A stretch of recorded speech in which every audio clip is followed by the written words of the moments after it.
അസ്സലാമു അലൈക്കും വറഹ്മത്തുള്ളാഹി. പ്രിയമുള്ളവരെ, നമ്മളെല്ലാവരും ഈ അടുത്ത ദിവസങ്ങളിൽ സോഷ്യൽ മീഡിയയിൽ ഒരുപാട് കണ്ടതും ഇപ്പോഴും ചർച്ച ചെയ്തുകൊണ്ടിരിക്കുന്നതുമായ ഒരു മനോഹരമായ ദൃശ്യമുണ്ട്. കേരളത്തിൻ്റെ പുതിയ മുഖ്യമന്ത്രിയായി തിരഞ്ഞെടുക്കപ്പെട്ട വി.ഡി. സതീശൻ സാറിൻ്റെ ഒരു മനോഹരമായ ചിരി. ഒരു മാധ്യമപ്രവർത്തകൻ വന്ന് ചോദ്യം ചോദിക്കുന്ന വല്ലാതെ തിരക്കിട്ട സമയത്ത് അദ്ദേഹം തികച്ചും ആത്മാർത്ഥമായി ഒരു കുട്ടിയുടെ നിഷ്കളങ്കതയോടെ ചിരിക്കുന്ന ആ ഒരു രംഗം ഇൻസ്റ്റഗ്രാമിലും ഫേസ്ബുക്കിലുമൊക്കെ വലിയ രീതിയിലാണ് വൈറലായത്. ഒരു മനുഷ്യൻ്റെ ചിരിക്ക് എത്രത്തോളം ആളുകളെ ആകർഷിപ്പിക്കാൻ കഴിയും എന്നതിൻ്റെ ഏറ്റവും വലിയ ഉദാഹരണമാണ് നമ്മളവിടെ കണ്ടത്. ആ ചിരി കണ്ടപ്പോൾ രാഷ്ട്രീയം നോക്കാതെയാണ് കേരളത്തിലെ ജനങ്ങൾ അത് ഏറ്റെടുത്തതും നെഞ്ചിലേറ്റിയതും. എന്തുകൊണ്ടാണ് ഒരു ചിരി ഇത്രയധികം ആളുകളുടെ ഹൃദയം കവർന്നത് എന്ന് നാം ആഴത്തിൽ ചിന്തിക്കേണ്ടതുണ്ട്. ചിരി എന്നത് ചുണ്ടുകൾ കൊണ്ട് കാണിക്കുന്ന വെറുമൊരു ആംഗ്യമല്ല, അത് ഹൃദയത്തിൻ്റെ ആഴങ്ങളിൽ നിന്ന് വരുന്നതാണ്. ഒരു മനുഷ്യൻ്റെ ഉള്ളിലെ നന്മയും പോസിറ്റിവിറ്റിയും പുറത്തു കാണിക്കുന്ന ഒന്നാണ് ചിരി. ഒരു വ്യക്തിക്ക് സമൂഹത്തിലും സുഹൃത്തുക്കൾക്കിടയിലും നല്ലൊരു സ്വാധീനമുണ്ടാക്കാൻ, ആളുകളെ തങ്ങളിലേക്ക് അടുപ്പിക്കാൻ ചിരിക്കുന്ന ഒരു മുഖത്തിന് വളരെ പെട്ടെന്ന് കഴിയും. കനത്ത മുഖവുമായി നടക്കുന്ന ഒരാളെക്കാൾ എപ്പോഴും ഒരു പുഞ്ചിരിയോടെ നിൽക്കുന്ന ആളോട് സംസാരിക്കാനും ഇടപഴകാനുമാണ് നമ്മളെല്ലാവരും ഇഷ്ടപ്പെടുന്നത്. സുഹൃത്തുക്കളെ ഉണ്ടാക്കാനും സൗഹൃദങ്ങൾ ദൃഢമാക്കാനും ചിരിയോളം വലിയൊരു ആയുധം ലോകത്തെവിടെയുമില്ല. ഈ ഒരു മാനുഷിക ഗുണത്തെ വളരെ മനോഹരമായി പഠിപ്പിച്ച ഒരു ദർശനമാണ് പരിശുദ്ധ ഇസ്ലാം.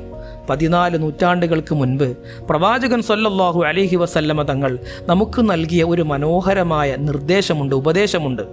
നിന്റെ സഹോദരൻ്റെ മുഖത്ത് നോക്കി പുഞ്ചിരിക്കുന്നത് ഒരു ദാനമാണ് എന്നാണ് പ്രവാചകൻ സല്ലല്ലാഹു അലൈഹി വസല്ലമ പഠിപ്പിച്ചത്. പണവും സമ്പത്തും ഉള്ളവർക്ക് മാത്രമേ മറ്റുള്ളവരെ സഹായിക്കാൻ കഴിയൂ എന്ന ധാരണയെയാണ് പ്രവാചകൻ സല്ലല്ലാഹു അലൈഹി വസല്ലമ അവിടെ തിരുത്തിയത്. നമ്മുടെ കയ്യിൽ മറ്റുള്ളവർക്ക് കൊടുക്കാൻ ഒന്നുമില്ലെങ്കിൽ പോലും സങ്കടത്തിലും പ്രയാസത്തിലും ഇരിക്കുന്ന ഒരു മനുഷ്യന് നൽകാൻ കഴിയുന്ന ഏറ്റവും വലിയ സാന്ത്വനമാണ് ഒരു കൊച്ചു പുഞ്ചിരി. അതിലൂടെ വലിയൊരു പുണ്യമാണ് നമുക്ക് ലഭിക്കുന്നത് എന്ന് അവിടുന്ന് പഠിപ്പിച്ചു.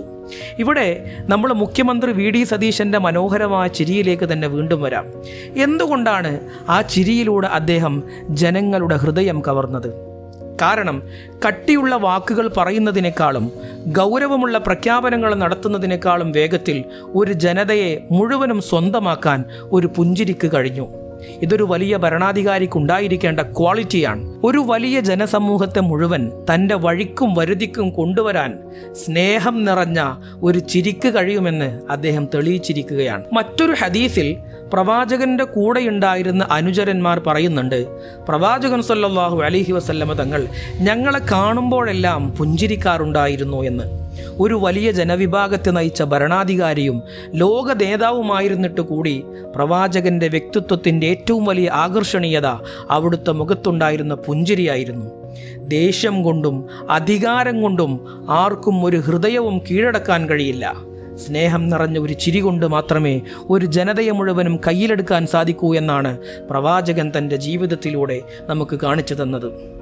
ഏതു വലിയ ഉത്തരവാദിത്തങ്ങൾക്കിടയിലും രാഷ്ട്രീയമായ തിരക്കുകൾക്കിടയിലും സ്വന്തം ഹൃദയത്തിൻ്റെ നന്മ കാത്തു സൂക്ഷിക്കാനും അതൊരു പുഞ്ചിരിയിലൂടെ പുറത്തുവിടാനും കഴിയുക എന്നത് ഏറ്റവും വലിയ സൗഭാഗ്യമാണ്. ആ ക്വാളിറ്റിയാണ് ജനങ്ങൾ നെഞ്ചിലേറ്റിയത്. അധികാരത്തിൻ്റെ കസേരയിൽ ഇരിക്കുമ്പോൾ മുഖത്ത് ഗൗരവം മാത്രമല്ല, ജനങ്ങളോട് ചേർന്ന് നിൽക്കുന്ന ഒരു ചിരിയും വേണമെന്ന് ഈ ഹദീസ് നമ്മെ പഠിപ്പിക്കുന്നുണ്ട്. നമ്മൾ ഒരാളെ ചിരിച്ചുകൊണ്ട് നോക്കുമ്പോൾ നമ്മൾ അവർക്ക് നൽകുന്നത് ഒരു വലിയ സന്ദേശമാണ്. ഞാൻ നിങ്ങളെ ബഹുമാനിക്കുന്നു, നിങ്ങളെ വിശ്വസിക്കുന്നു. ഈ മനോഹരമായ ചിന്തയാണ് ആ ചിരിയിലൂടെ അവർക്ക് കൈമാറുന്നത്. അത് കേൾക്കുന്നവൻ്റെ, അത് കാണുന്നവൻ്റെ ഉള്ളിലെ സങ്കടങ്ങളെ മാറ്റാൻ സഹായിക്കും. ഈ ഹദീസിൽ നിന്ന് നാം പാഠം ഉൾക്കൊണ്ടുകൊണ്ട് നമുക്കും നമ്മുടെ ജീവിതത്തിൽ ഈ മനോഹരമായ ശീലം വളർത്തിയെടുക്കണം. നമ്മുടെ സുഹൃത്തുക്കളോടും കുടുംബത്തോടും സമൂഹത്തോടും എപ്പോഴും പുഞ്ചിരിക്കുന്ന മുഖത്തോടെ പെരുമാറാൻ നമുക്ക് സാധിക്കണം. കട്ടിയുള്ള വാക്കുകൾ പറയുന്നതിനേക്കാൾ, വലിയ കാര്യങ്ങൾ ചെയ്യുന്നതിനേക്കാൾ എളുപ്പമാണ് ഒരു മനുഷ്യന് ഒരു പുഞ്ചിരി സമ്മാനിക്കുക എന്നത്. നമ്മുടെ ഒരു ചിരി കാരണം മറ്റൊരാളുടെ മനസ്സിലെ വിഷമം മാറുന്നുണ്ട് എങ്കിൽ അതിനേക്കാൾ വലിയൊരു നന്മ മറ്റെന്താണുള്ളത്? വലിയൊരു ജനക്കൂട്ടത്തെ സ്നേഹത്തോടെ കൂടെ നിർത്താൻ ഒരു ചെറിയ പുഞ്ചിരിക്ക് കഴിയുമെങ്കിൽ നമ്മൾ എന്തിനാണ് മുഖം കറുപ്പിച്ച് നടക്കുന്നത്?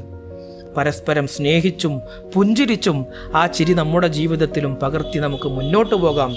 ഹബീബായ മുത്തുനബിയുടെ ജീവിതം പകർത്താൻ നമുക്കെല്ലാവർക്കും അള്ളാഹു തൗഫീഖ് നൽകട്ടെ. അസ്സലാമു അലൈക്കും വറഹ്മത്തുള്ളാഹി വബറകാതുഹു.